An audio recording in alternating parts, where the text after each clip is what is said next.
Ladies and gentlemen, and all listeners, welcome to the third episode of the Stakeholders Podcast. Usual crew tonight with one addition. So, good old-fashioned order, ladies first. We've got Sioned Timothy from Boehringer Ingelheim, James Herrick, our resident Baldy farmer, myself, Neil Shand, and Ben Harman sat in his farm office with our special guest tonight, Ken Fletcher, former editor of the Scottish Farmer. Now, we were looking for someone to give us an opinion on something tonight that wouldn't hold back, so no better than Mr. Fletcher. So go on, Ken, let rip. Let's have it. Well, you want a rant, you're going to get one tonight, I'll tell you that. And it's all about the absolutely absurd word called sustainability. I hate it. And what a condescending utterance this is when you consider that it's the buzzword for politicians and their pen-pushing civil servants when they talk to farmers about farming. How can you possibly use such an utterance when you're talking to people who are maybe third or fourth or fifth generation farmers? Because how could they have been sustainable if they didn't get this far? It's a really stupid word. So don't tell them they don't have a sustainable business. And let's not denigrate the efforts of many family farms by using this disingenuous word to describe them. What is not sustainable is this government all-out attack in reducing that sustainability that we all rely on. And it's woven into the fabric of many family farms. In one fell swoop, the proposed inheritance tax will put on hold many hopes of passing their acres on to the next generation. Instead of reinvesting their hard-earned cash that will make their businesses more efficient, this tax will lead to disinvestment and act as an incentive not to improve and, dare I say it, maintain resilience and sustainability. Rant over. Magic. Well, I don't think anyone's going to argue on that, Ken. It's interesting. It's been all over the media, the press at the weekend, that Jeremy Clarkson has banned all Labour MPs from his pub, except the one that voted against the finance bill the other week. So maybe Jeremy would make a good politician. And you as well, Ken. Maybe you should stand at elections next year. What do you think? And on that point, I think one of my brother is actually starting up the Scottish Rural Party, because in Scotland we have what's called proportional representation, which is something that you have yet to admire down this part of the world. It gave us the Green Party in Scotland, which for some time held sway over the SNP government in Scotland, and actually managed to kind of coerce it into doing quite a lot of things that most people would probably not endure. So the hope is that the Scottish Rural Party could get 2 or 3 or 4 or 5 people into Parliament in Scotland in much the same way as the Dutch Rural Party did when they decided enough was enough. Let's actually get a rural vote together, use the proportional representation facility and get them into some kind of power. And it's been a huge success in Holland. And hopefully by this time next year, there will be a couple of rural party members in Parliament in Scotland. That is the plan. And everywhere I go, I hear people saying, well, it's time we were represented. So why would you not vote for them as your second vote? Yeah, that's quite a good call, actually. And the Rural Party in the Netherlands grew, exponentially for a period. So, and it certainly shook up politics there, made people, stand up and pay attention. Yeah, I think that's the problem. But farmers are very good at saying things individually, but collectively not so good. So this would be a method of actually coagulating everything together and making a representation that would really be very good for the people of rural Scotland. And we're not just talking about farmers here, we're talking about foresters and fish farmers, those involved in a lot of other industries in rural areas that feel as if they're not being represented at any time. Yeah. No, I think you're right. I don't think any of the mainstream parties have paid enough attention to the rural to rural politics in general in Scotland. And I've often said that if the SNP had paid more attention to the rural requirements, they might have gained independence in 2014.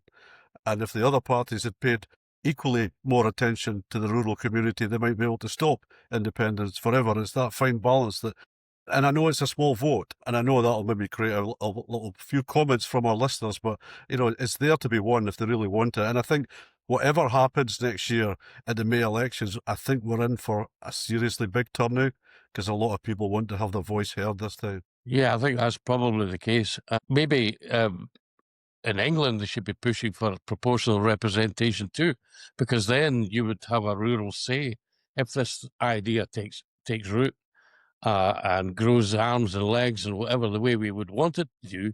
Then perhaps you would have someone in a position of power that would actually have some say in matters.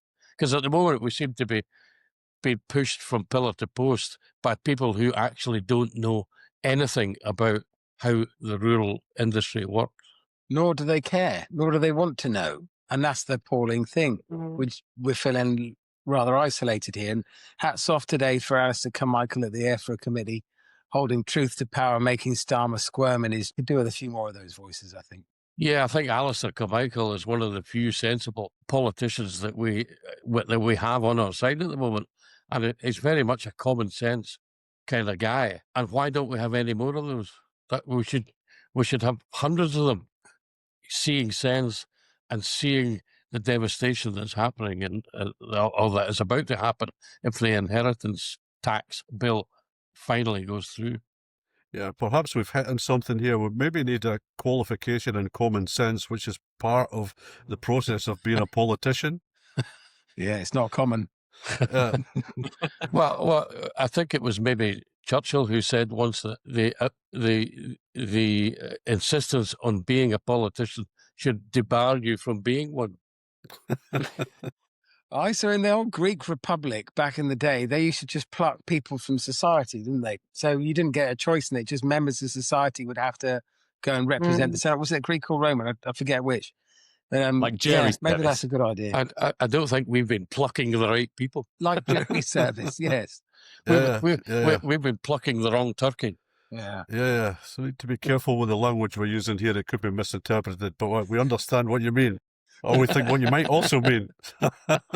So, yeah, great.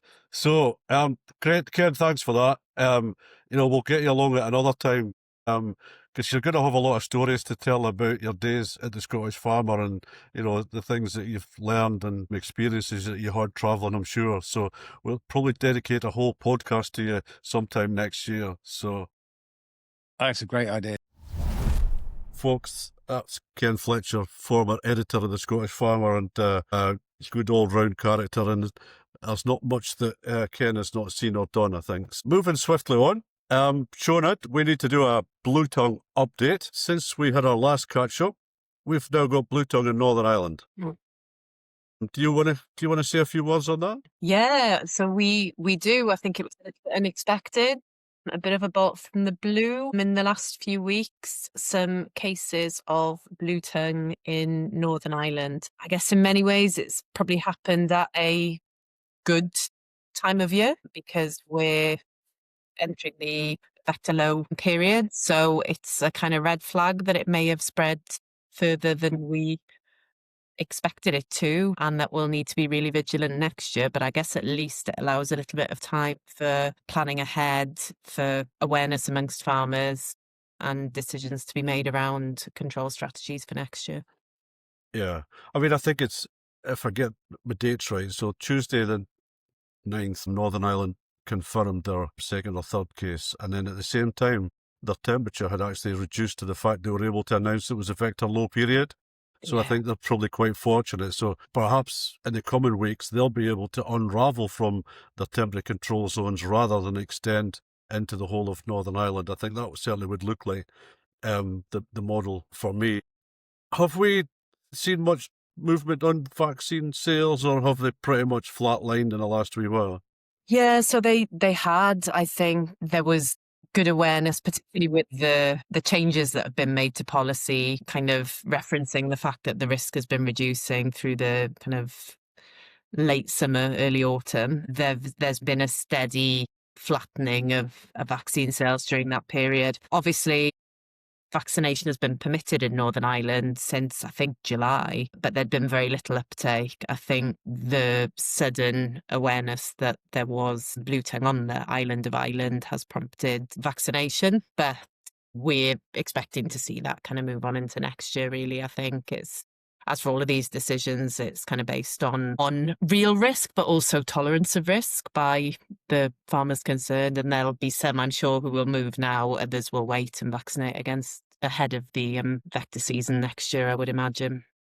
Yeah, and I think probably we didn't just have all the information we needed for vaccination this spring before cows went out. But so when I look at the map of cases in England, there's 3 or 4 areas that really worry me. So down in Cornwall, right down in the southwest there's been a lot of cases, and that's where there's been also, along with Blue Tongue 3, there's been BTV 8.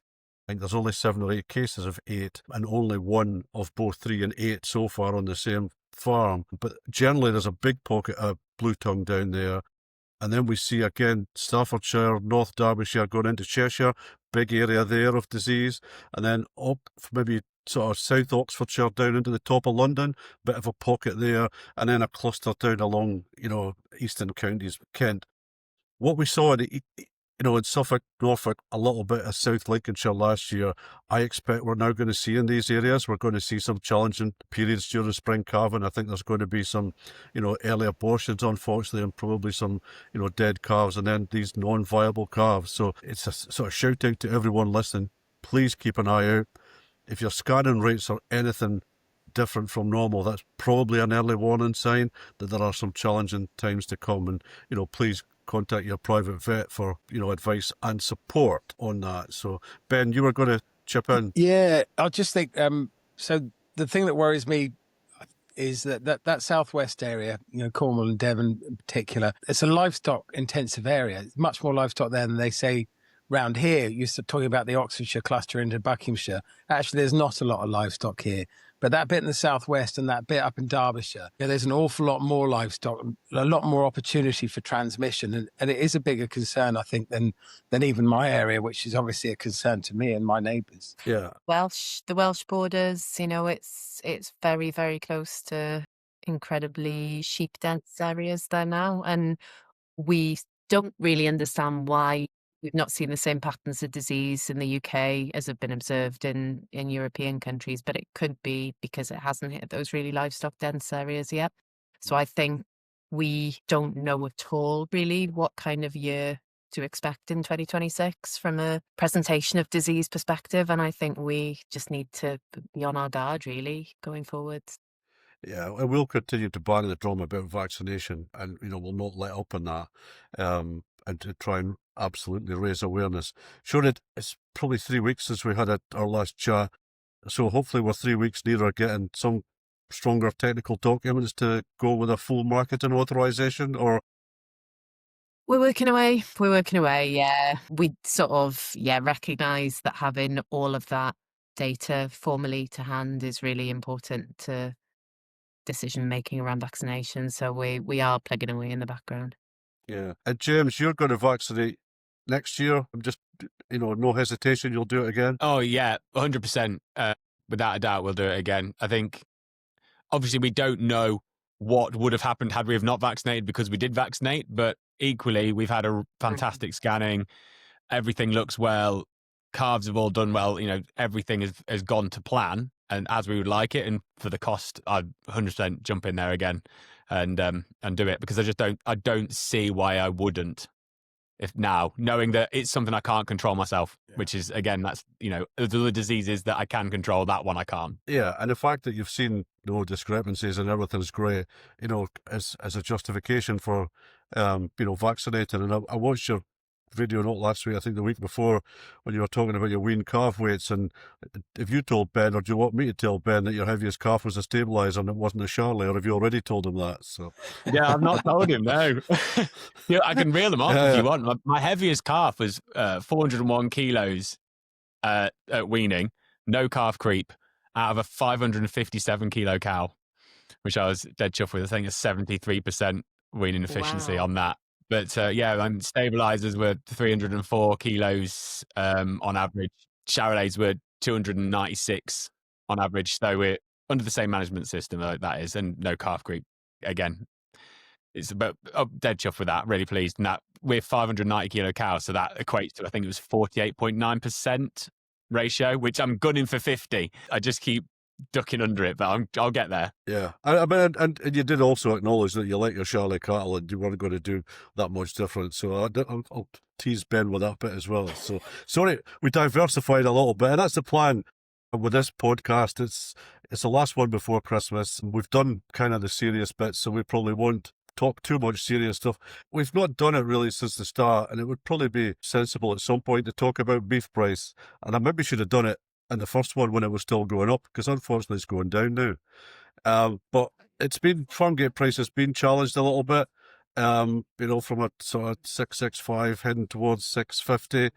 And let's see where we go. Christmas trade's all there. Numbers are still tight and cattle are still not or needed. That was a very Doric word for a second. But, it's, whilst this time last year we thought the trade would strengthen in January and we were probably blown away with how much it did strengthen, this year, just not quite clear how January will pan out.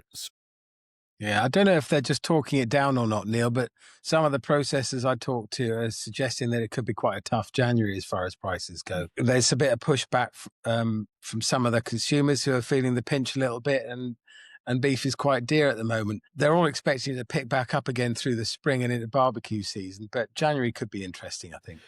I think for sure we're not going to have a January like we did last year when we had basically a 25 pence per kilo jump on Monday the 13th. I don't think we'll get that. I want to quote a couple of figures that we pulled out for the newsletter this week, which I think are quite interesting in terms of what retailers are selling beef for.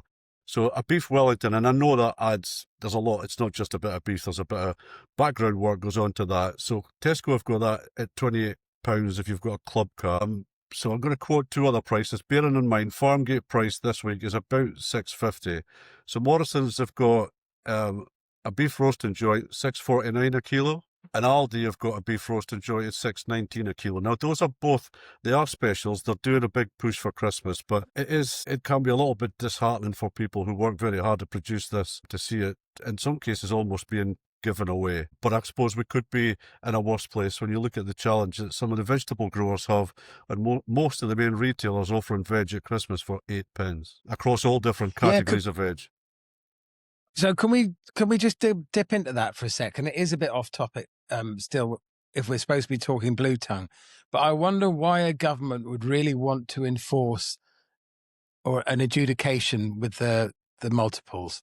If they do enforce that, it'll lead to food prices going up in the supermarkets, and it'll lead to consumers having to pay more for their food. So it strikes me as it suits the government quite well to let supermarkets get away with charging 8p for vegetables and charging below the cost of production for beef, because ultimately it's making that shopping basket go a bit further, isn't it? Mm. Is that cynical or is that real or what? Challenge me on it. Yeah. Well, I'm not going to challenge on it just now, but what I will say, we're not going that much off piece. A good roast needs some good veg to go with it. So we are sort of, we're lining things up. And, a true point that the retailers, their sales of veg grows when people buy meat or another protein to go with it. So the best way to get, the country eating a little bit more healthy is for them to eat more beef, clearly. Simple. It's obvious. Yeah. So on that, what's everyone having for Christmas dinner then? Every year we have beef. Don't touch turkey. We're having turkey for the tradition and beef for the flavour. A bit of both. And then beef again on Boxing Day. So and we're along the same lines. I think there'll be an option of two on Christmas Day, but beef will certainly be one of them. James, what are you having? We're going traditional this year, and we're just having a turkey. Usually we would have beef Wellington. That'd be my job to make it as well. But we have just gone traditional for a turkey for once. I'm kind of disappointed in myself though. I do think I should have gone for the beef Wellington and added it on, because you can't beat a good beef Wellington and some nice hot horseradish. It's got to be hot. It's got to, Yes. when it's like burns your nose, like that wasabi hot. That's what I like. Yeah, not the cream stuff. No, we want the good stuff. No, you're right. That's perfect. Yeah, I don't know what your time pressures are, but there's still 10 days, James. Still Well, time that's to true. make it. That's true. Yeah, I'll have to get down to the butcher's and go and get myself a nice bit and do it. Yeah, I do love it. I love a beef Wellington. So that's usually the case at Christmas. In fact, the only time I'd have with beef Wellington actually is Christmas, or if I went out. It's interesting that, you know, some of the retailers, and not necessarily high end, across the piece here, they promote beef Wellington, and most of them announce that they sell out very, very quickly. It's a popular dish. And I'm not going to quote, there's a big variation between all the retailers out there, but even the top end ones also sell out. It's incredible. So, yeah. Yeah, I saw some Marks and Spencer's beef Wellington. Was it the Tom Kerridge beef Wellington was something like £200 or something, some crazy price? Here's me trying not to mention anything. So I think they were 195 quid, James, and they sold out very, very quickly. Yeah. So anyway, we've mentioned it now. So. Is it hard to make, James? Not really. It's not particularly difficult, no. It looks like it's hard, but it's not. No. Is it not just basically making a big sausage roll kind of thing like? Yeah, pretty much, but without the mince. Yeah. No, you put someone in the middle. Yeah. No, cool. It's been an interesting year, folks. There's been a lot of challenge, and I suppose in our sector, the inheritance tax thing has carried the most pain so far and the most time as well. But what else do you think has been, you know, at the forefront this year, policy-wise? Maybe I'm thinking. I'll go straight in with the withdrawing of the SFIs following the reduction in the BPS. I mean, that left a lot of people in a challenge, and the Labour Party, or the government, has now admitted that they made a mistake in how they dealt with the SFI, and fair play to them for actually sticking their hands up and admitting when they've made a mistake. It's a shame they wouldn't do that a little bit more often, and maybe we wouldn't be in this position that we are at the moment. So I think that was probably the hardest thing for a lot of farmers who are trying to be in the process or reliant on that BPS money that they'd put in their cash flows because it was promised. And that was the point. It was promised. We knew it was coming. We had it in our cash flows. We'd bought equipment or cattle or whatever we'd had because we knew it was coming, and then it was taken away. So everyone, of course, rushes to SFIs because it was the next option available to get some funding. And of course, that becomes oversubscribed in a minute and they whip that away again. It just speaks to a government who have not a clue of the consequences of their actions. And that's borne out today by Starmer squirming in front of the EFRA committee saying, well, of course he listens to his own MPs. Well, he clearly doesn't, because there's been unanimous positions taken from various select committees that are all Labour dominated, and he's not listening. And this is not over yet, this fight on inheritance tax and the family farm tax, the tax on tragedy, however we want to put it. We've got another chance. We go again in January. And Neil and I have been involved in discussions with various folks in Westminster, and there is a plan. We're proud to have been at least a small part in fermenting that plan, and let's hope it comes to fruition in the new year. That's my rant over. Yeah, shown it. I suppose from a kind of animal health perspective, obviously, blue tongues, again, has been a big source of focus this year. But for me, it's been nice alongside that, which has taken up a lot of airtime, seeing the animal health pathway develop and become something that will be more concrete and more broadly accessible and have for maybe a wider range of farmers in the coming years as well. I think we're at a point where we really need to get on top of these endemic diseases, and it's a great way of bringing everybody along, I think, in that respect, both farmers that have been tackling endemic disease on farm for years, and as well those that maybe need a little bit more help. Yeah, and I think we're getting close to, there'll be a consultation, I think, on the next stages of the pathway, or the regulated part of the pathway at some point next year. It was supposed to be the autumn this year. That's been and gone, and we're into a bit of winter, but yeah, it's common policy with government to be late, I think. James, what's got on your nerve this year? Yeah, you know what, I would have probably jumped in and said what Ben said about SFI, but I think the only positive I would say, and it's very small, would be for those people that did have countryside stewardship, that they were able to extend for at least another 12 months just to kind of cover that loss that we're of transition to SFI. That, for me, was probably a pretty positive move, and one of the very few positive moves I think the government have made this year. So I would sort of commend that really, but there's not been a great deal of positive news, especially if you're looking at things like national insurance. I mean, wages going up, it's going to be tough for a lot of farmers. I had my accountant ring me today just to tell me that obviously we've made an enormous profit because everything's gone up, and we're going to have a big tax bill. It's going to be fun. So it's been a fun year, but I think that is probably the one positive I try and draw, being my toxically positive self. As a toxically positive self, James, well done for that. So making a massive profit means you didn't have a lot of arable then? There's no arable anymore. I got out just in time, I think.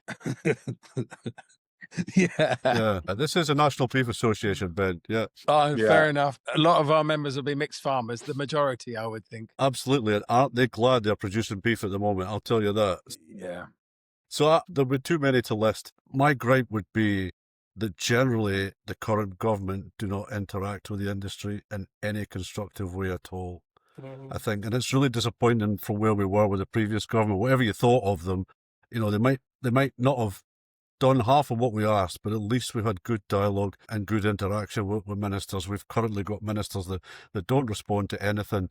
On that basis alone, I don't think they're fit for office because, they are there, it's public service, and they're not serving the public if they're not interacting with their industry, in my view. So we've done the gripes, well, other than James, who's I can give you a his normal gripe. positive self. So I'll give you a gripe, Neil. No, you're not allowed now. You had the chance. My gripe is that some Labour politicians think it's okay to claim that some sort of abstention from a vote is a positive thing for an industry when they didn't have the gumption to actually stand up and say no, unlike Marcus Savers Campbell, who actually said, I'm going to do what I said I'm going to do and I'm going to vote against it. Because I think had the 80 or so people who abstained gone against their own party, I'm not sure that they'd have all been suspended.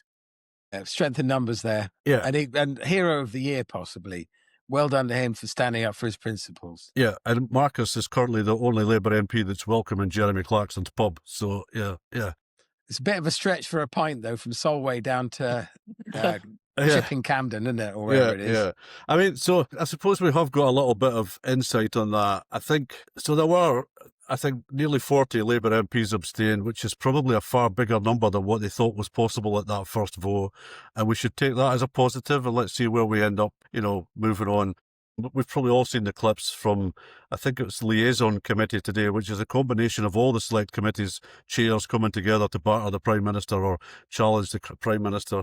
Did I nearly call him the Crime Minister? Gee, that was Freudian. That was a genuine slip of the tongue. And I thought Alistair Carmichael was just absolutely brilliant today and holding him to account and reminding him that he doesn't need to listen to so many people, but he should listen to his own politicians, and he's clearly not doing that. So let's see where that goes. So it's nearly Christmas time, and Santa will hopefully come to all those that need him, and we'll enter a new calendar year, always full of new hope and new opportunities. So what's on a wish list for next year? And we're going to start with Sioned. Ooh, my wish list. It's going to disappoint you guys.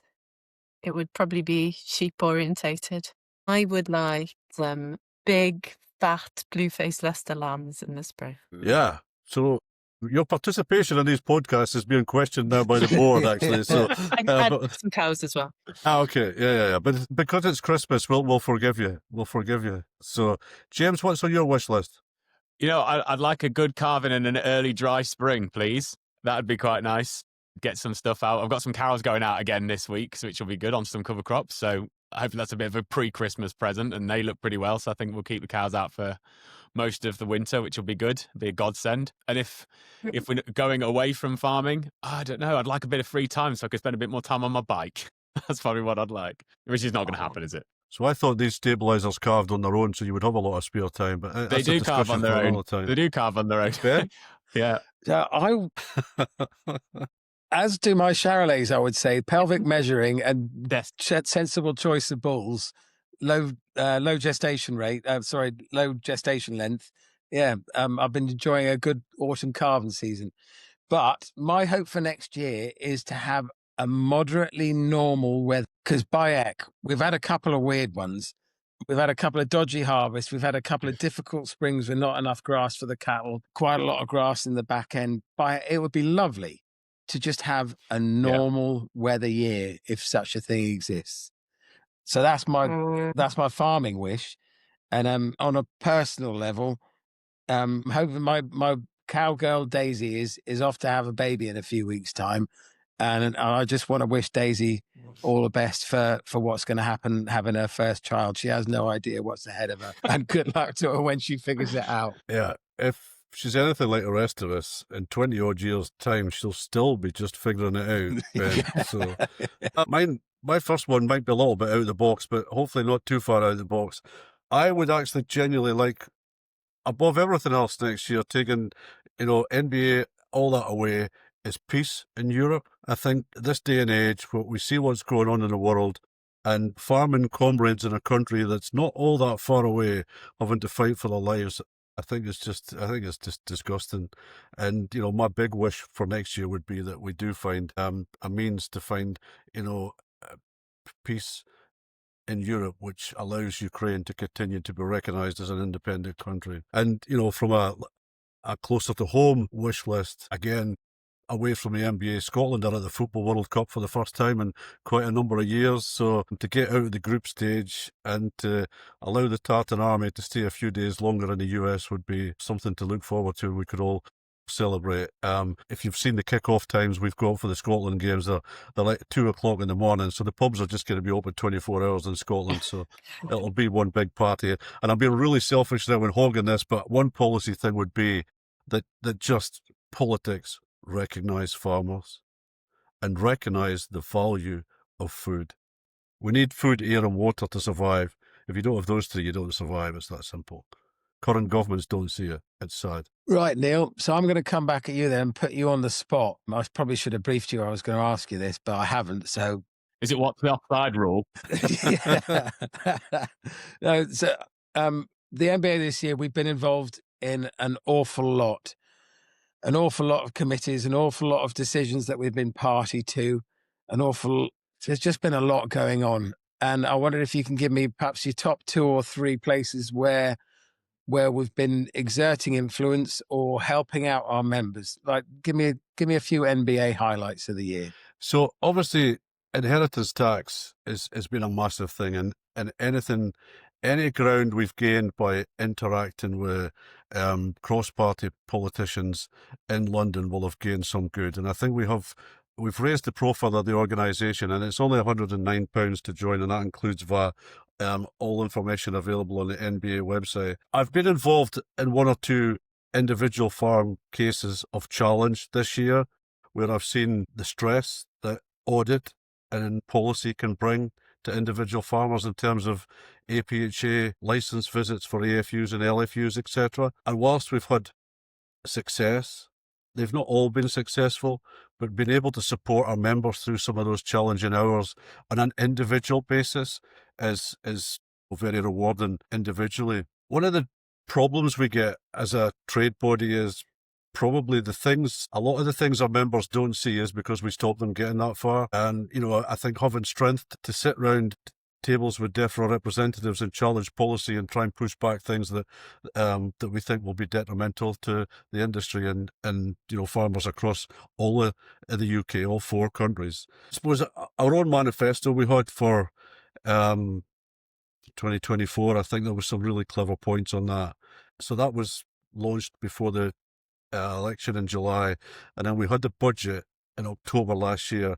And let's be pretty honest that since October last year to November this year, there's not a DEFRA meeting that I've sat in that I've not mentioned inheritance tax. So I've pushed that, and I'm sure, and I know everyone is fed up of it. I think we're all fed up of it, but we make sure that message goes back every time. And it's taken, the pleasure and enjoyment of the job away in some places, because it's negative. But I repeat what I've said in many other forums: the whole inheritance tax proposal has drawn every last breath of enthusiasm out of the whole agricultural sector. And if they don't change it, that position won't change. So, and I don't want to finish in a negative. So, we've had, in the case of 1 or 2 LFUs, we've had some really good positive results dealing with individual cases and making people see sense. And we'll continue those challenges on AFUs and LFUs and TB isolation units, because currently, if people if there's a problem and a licence is revoked, there's no right of appeal. Now that's fundamentally wrong in every walk of life at the moment, and everything are at least reserved the right of appeal, and we're going to fight for that very hard next year, amongst other things. And sorry, I went on a bit there. That's right. So I just want to add to one last bit on mentioning about inheritance tax, and that is the strength of the industry and standing together as we have done in this. So whether you're walking up and down Westminster, whether you're in your tractor blowing your horn, whether you're writing to your MP, or whether you're lobbying as we have done inside Parliament, we're all playing a part there. And it's the fact that we're all doing it together and we are united is actually seeming to make a difference. We've got a lot of Labour MPs who are now engaging and trying to find a way out of this for the Labour Party. So just hats off to everybody who's taken the time to do something. I think it all makes a difference. As I said, £109 membership of the NBA, and as a part of that is VAT, so you can get the VAT back. Yeah, So I think it's probably don't be worth. shy. I think it's worth mentioning as well. Neil always shares in our NBA WhatsApp chat his weekly calendar of what he's getting up to, and it's pretty impressive some of the rooms he's in.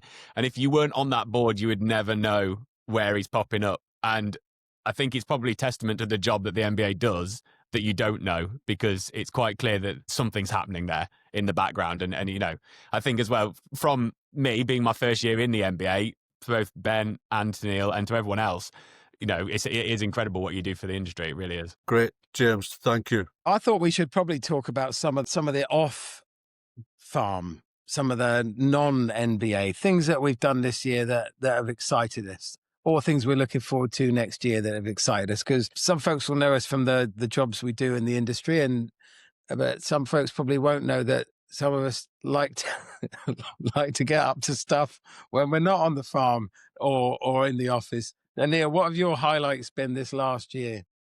Wow. Went to so I'm a big music fan. So went to Latitude, which is an outdoor music festival in Suffolk. So that was really good. Might go back next year. And I've also been to see, amongst others, the Lathams, which if you've not listened to the Lathams, I would recommend you look them up on Spotify. So an indie group from Wigan. Just last week, I actually went to the O2 to see Mumford & Sons. So that's right up there this year. And we went, what did we do? Just for one day. So the Band Aid musical, went to see that in the summer. So that was also pretty good. And then weekend at the moment, there's been a lot of hours spent doing some work in the house. So yeah, that and some live music has been maybe the sum total of this year. So yeah. How about you, Charlotte? Oh, yeah. I'm like every farmer's worst person in the world because I've got a lovely X-race horse who keeps me busy in my spare time. So kids are growing up a bit. I hadn't ridden for years, and so I decided to put my life in the hands of a slightly mental. So yeah, it's where I get my kicks. So I was getting your adrenaline flowing a little bit. It's fun retrospectively. Yeah. Type 2. No. Too fun. James, what have you been up to? You know what? For me, I think my year's been pretty busy, but I think my highlight is I bred my wife for the second time. So I think, you know, having a second child has been great. So yeah, that's been need pretty a round of applause for that. Yeah, so that's been pretty good. It's been Well great. done. I love having kids, and yeah, that's so it's great having another one, and having a girl as well was a surprise because I was just convinced we're having another boy. So having a girl was a nice surprise. And other than that, I think we've I'm pretty happy with a lot of the stuff we've been getting up to on farm. So things have sort of heading in a nice direction, and you know, a lot of the changes we've made in the past seem to come to fruition. So it's putting me in a pretty happy place one way or another. So there is that, and then just hoping going forward, I want to get back into doing some. I like racing. When I say racing, I mean like doing running races and that sort of thing. So I'm hoping next year things will settle down and I'll be able to do a bit more of that. So that would be pretty good. What about you then, Ben? Cool. Good Yeah, job. I suppose it would be Yeah, sorry, Ben. It would be remiss of me to say that, and I don't want to give this away too openly, but I actually became a grandfather in January this year, so that actually was quite a big changing moment as well. And he was a month early as well, so there was a little bit of I'm not sure if it was extra excitement or extra stress, but anyway, it doesn't matter. So little David is here and all as well. So. There's an inheritance tax issue up there for somebody somewhere down the line. So yeah. Congratulations to both of you. Right, so James, I've done a few numbers here. So this year I have read 32 books. I have been to 14 gigs. I have done 3.1 tons per acre of wheat, which is way lower than I would have liked, but way better than some others. I've had 2 overseas trips, and I've done no skydiving, which has bothered me a great deal. However, crowd surfing was actually the next best thing, and I thoroughly recommend it. Oh, I'm jealous. It's putting your hands, yeah, it was so good. You're not your life particularly in the hands of other people, but certainly putting your health and welfare in the hands of complete strangers to be passed across the top of a crowd. Amazing. What band did you crowd surf to? It was As December Falls, who are a Nottingham, I think they're a Nottingham, Derbyshire-based rock band who are doing their biggest ever gig in the Electric Ballroom in Brixton. And I've been to some quite quiet gigs this year in terms of sort of not the level of performance, but the type of band. And I've been to some fairly high energy stuff as well. Mm. And actually, round it off, last weekend we went to a few gigs, but on Thursday I'm going to go see Anna Lapwood, who's the most extraordinary organist, who's doing a performance at the Royal Albert Hall on Thursday night. So it's been everything from 2-piece punk bands through biz pop, through crowd surfing, and ending with an organ recital. So I'm feeling pretty eclectic today. How did you get on to be doing that? How did you get up there? Well, you weren't on stage. No, I wasn't. I was in the crowd and I just decided it's what I needed to do. So I gave my girlfriend was with me. I said, I hold my beer, and didn't tell her what I was doing, and headed off into the mosh pit. And I tapped this bloke on the shoulder and I said, I pointed up, and he looked at me and said, "What, you?" I said, "God, yes, me." So I guess I'm 106 kilos or something. I'm not vastly big, but I'm big enough that it took some lifting. But bless them, they just threw me up in the air, ferried me to the front, and then a very nice security guard sort of hefted me over, made sure I landed on my feet, and sent me whence I came. But it was kind of expected. The band were asking for people to do it, so it made the whole thing a lot easier to get on with. If you're 106 kilos, you're a Charlie breeder that's got a dodgy scales. I have brand new scales, and I weigh myself every day because I'm on a mission to be not 106 kilos and definitely not above 106 kilos. Yeah, okay, fair enough. What was the best book? So I am right into the slow horses books at the moment, whilst everyone else is probably watching them on TV. So I'm really enjoying those.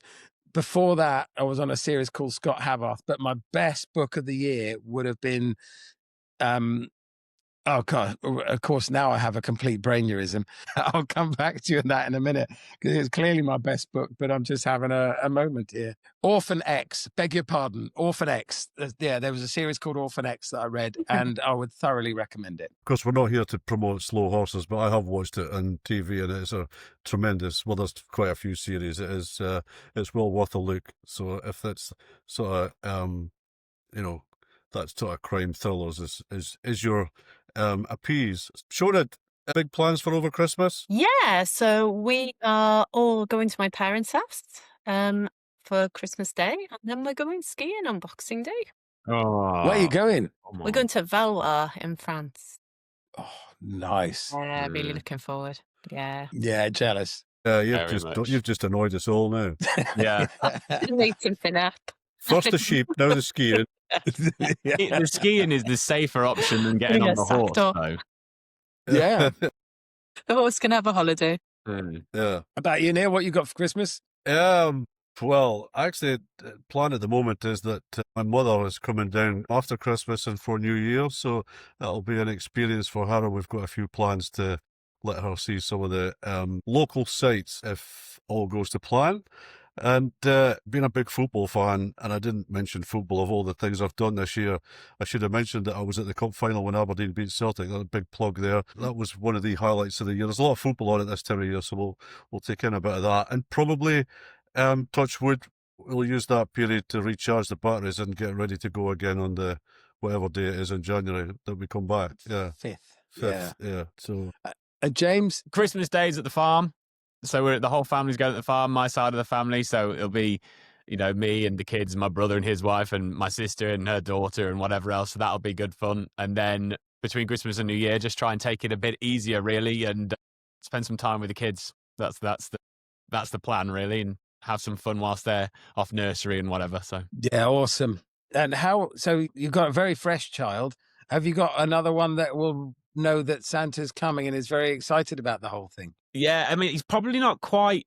He's not quite 2.5.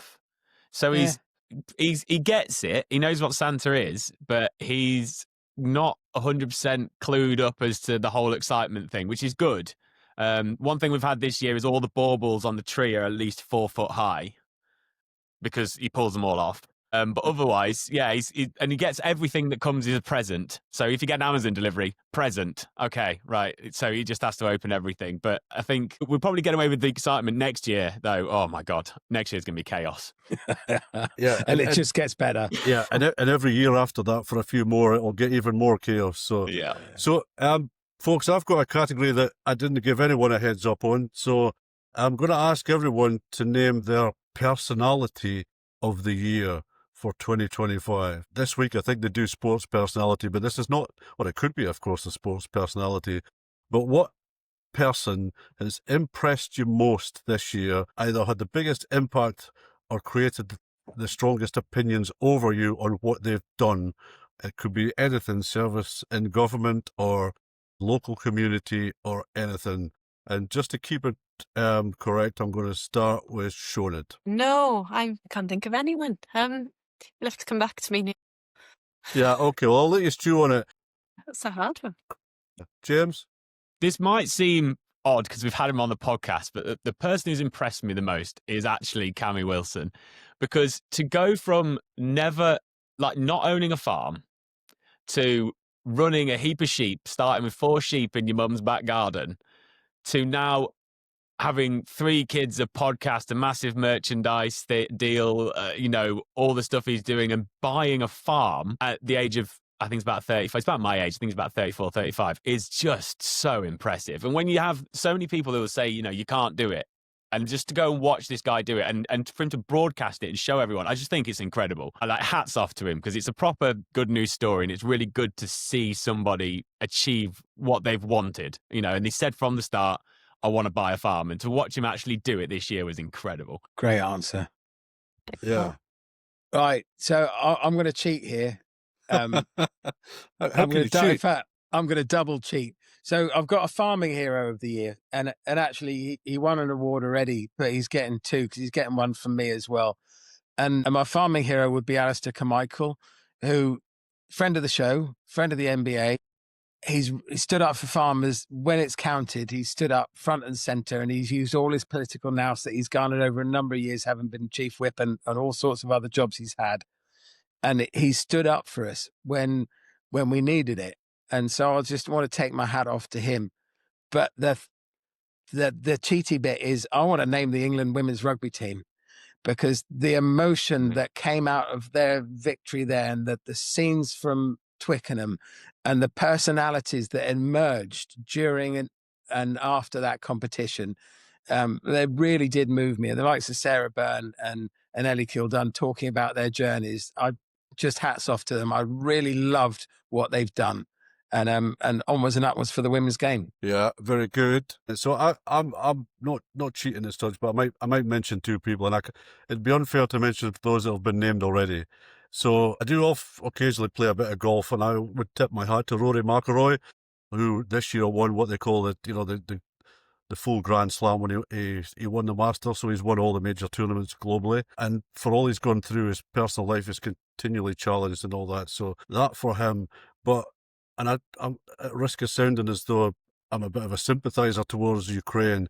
I think President Zelensky if you go back to the situation in the White House in February and how that guy has been treated and how he's been able to hold himself together and try and hold a country together when it would not all be aligned in that parliament by any manner of means. I think the guy deserves a lot of credit because whether we like it or not, he's fighting for the freedom of Europe, not just Ukraine. So I want to give him a special mention. Go on then, Sean. Now you're in the hot seat.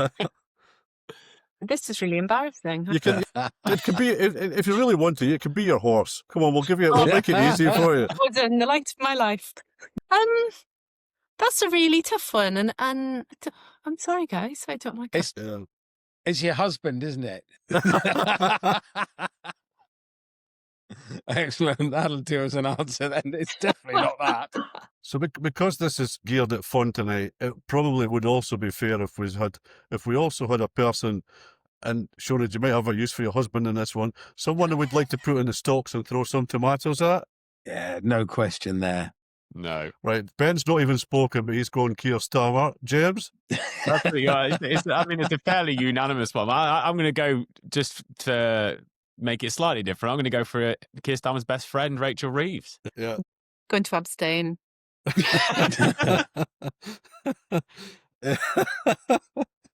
Yeah. So I can't disagree with the votes that have been cast already. I'm not abstaining. I think it would be pretty obvious that where that's going to go. It's the lies. That's what's bothering me. So if Starmer wants to come out and put in his manifesto, I think James ranted about this the other week, and rightly so, that he's going to screw farmers over, then people would know what they're getting. But for him to go to the Oxford conference the year before and say, losing a farm's not like losing other things, and then to come out with this line that they trot out over and over again, sorry, I'm in a proper off-the-hoof rant here, about how it's the biggest farming settlement ever. No, it's not. You're lying. So you don't care about farmers losing their farms, and you're lying about the biggest settlement ever, because if you applied any sort of CPI to it, it isn't the biggest settlement ever. Just stand up and tell the truth for flip's sake. Yeah.